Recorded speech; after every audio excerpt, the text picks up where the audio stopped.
for the Elks marching band. So I was always me with and among my people.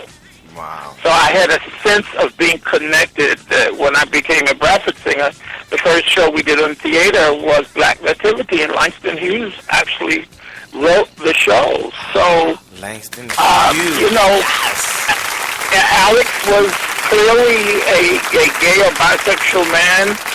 Langston, Vanette Carl, was a woman who loved women, and she put together the Urban Art Corps, and we did Don't Bother Me, I Can't Cope, and we did Arms to Shut the Box of God, and so many other things. So I was surrounded by peers and people that I looked up to who were leading me, who were black and same-gender loving. So I didn't have that sense of, oh, this is just something we can't show. And Rudy from the Drifters, singing a lot of those hits, was clearly a gay man. And we hung up backstage at the Apollo. Yes. Moms Mapley was clearly a lesbian woman with ties and suits and her women. So uptown I didn't have that idea of what was going on downtown. And, you know, I honor what they did, but it's not my story. Wow. Amazing. That Harlem just wasn't my friends were in the Parkettes. The Parkettes were a dance troupe in Harlem. Such a blessing. And David Butts, one of my dearest friends, would bring the Harvest Moonball competition in the Lindy Hop, in the Jitterbug. And he went on to dance with James Brown's Review. But I knew him and Melvin and all the gay guys and their girlfriends or girls who were friends of theirs who were also dancers that were in the Parkettes and other dance troupes in Harlem. So it was very rich for me and very rewarding, and it built me and gave me self-esteem, and I love my people, and I know that's what made Carl Bean become who the world knows him as today. Work. Yes. Such a blessing. It really was. Let's take it back a little bit. Let's talk a little bit about your upbringing, you know, and you know, growing up as Carl Bean. In Baltimore, I was always a quiet, soft, effeminate boy who, there again, was always me in my Baltimore neighborhood. I always had a singing voice. It would always cause me to stand out. I would lead little things with the elementary school glee club, and in those days for black people to be on TV was very odd and very seldom. Wow. And I remember once our glee club was doing a local TV show, and I was leading, and the whole neighborhood was around TVs trying to see me sing. The new school does and not they know would always, and so I would always, you know, feel supported, and I think I joined the Jack Robinson Youth Council of the NAACP at age 7 or 8, and the woman in our town, Lily Jackson, who's known as the mother of the NAACP, probably, I think we had the largest branch in Baltimore for years. Miss Jackson, you know, really made it clear to us that we too were a part of the struggle, a part of the fight, and she never differentiated between me, this effeminate kid, and others who were feeling like me that were in the branch. And we also saw people who were like us, who were older, who were a part of the struggle and the fight.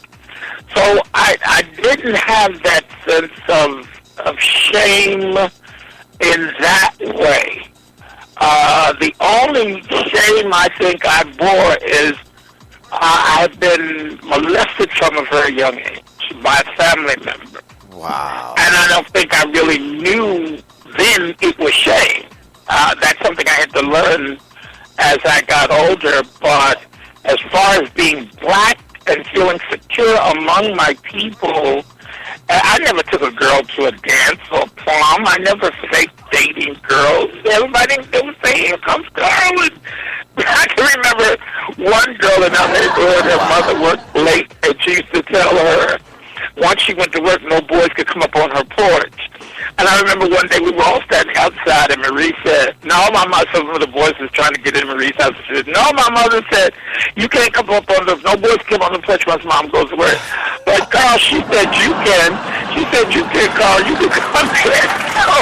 It's like, it was really clear to mom that Carl's not going to do anything to Marie. So And I remember twirling batons from probably 7 or 8. I remember asking him, I want the stick that the drum majors have, Mom.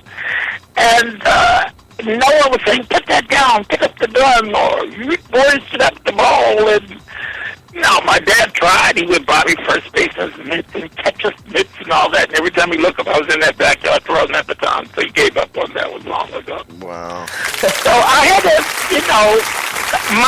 my childhood as far as being black and gender loving, what I can't say, it was horrible, it was bad, I got beat up, that didn't happen to me. That's not all kinds of others around me, across the street from my grandmother. There was the Reeds, and Miss Reed had 2 sons, one about a year older than me and one about 4 or 5 years old. They were both gay. The boys who would do my grandmother's hair and a lot of the women's hair in our community, in those days lived in what we call drag. Today what we call transgender people. They came in and out of the house and did our parents' and grandparents' hair in the kitchen over the gas stove. No, that's right. In their women's attire, and the fathers and husbands were at home. But see, it was pre-integration, so there was nowhere to go. If someone did throw you out, you still had to be in the black community. So I saw that, and then my mom had a first cousin Carol, and he and Andrew came to our house every Thanksgiving. My mother was the cook of the family, so Thanksgiving dinner for the family was at my home. Oh. So from the earliest days, I can remember cousin Carol and Andrew was at that big Thanksgiving table with all the other aunts and their husbands, and they were there as a couple. They didn't use the words we used to, but you knew they were together. Wow, amazing.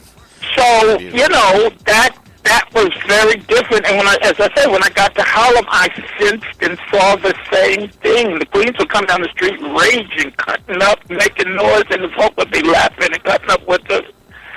And it was part of the Harlem scene. Wow. Terrible! Yeah, it was. I don't have bad memories of Harlem. I have joyous memories of Harlem. So would you say that coming out the closet for you was not really a hassle or a problem? You were very comfortable? I never knew a closet. Wow. I was never in one. It's amazing when you have your family support and they shelter you and make you feel loved and a part, and understand. Yeah, I think, earlier as I can remember, I was playing jacks, jumping double dutch, as I said earlier, twirling batons. No one expected me to do anything else because I just wasn't going to do that. So, today we see stories of people seeing those things in their children and recognizing them and allowing them to live in, today they'll say the gender you choose, that kind of thing. Right. We didn't have that language then, but there certainly were some people that recognized the difference and did not bother you.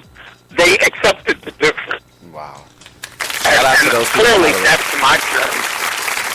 Wow, amazing. Let's talk about your work as a Bradford singer in Chicago. How did that come about? Well, Alex was actually on 125th Street in the gay bar called the Fantasia, which was really a supper club.